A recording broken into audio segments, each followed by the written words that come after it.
kasisi for today's video nga po pala, ay mga vlog na naman ako. Char! Hindi nga po pala to si Ate Colleen, nana niya to.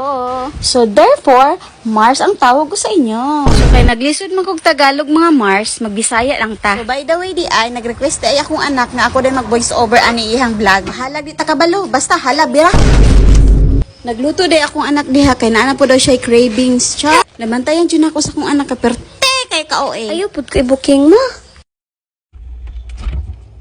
So therefore, nag-abri siya grape ug nagkuha siya duha ka itlog para iha daw prituhon. Ug nagkuha na pud siya diagham. Nya yang giduk-duk-duk-duk. Unsa man ni siya uy? Ay, sus, ako na lang mag-voice over, guys, uy. Ibisto pa man siguro ko aning mama, uy. So, din ha, di ay guys, no, kayo nagpainit na kuog, uwel. Butang na ako din ng uwel sa kalaha, guys, no. Medyo init-init naman, good, mo nang okay na po niya. Ay, paminawan na lang niyo ang sounds kay pretty crispy, ha.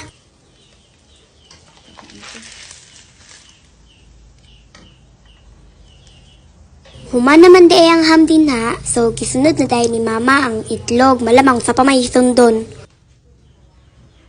So, skilaagan man ta, di naabot tapos ta dinhing dapita. Mayugali, dili si mama ang nag-voice over. Kay basig babisto tanan ako mga sekreto. Mauna gibutang na ni mamang itlog. Paminawon yung sounds, guys.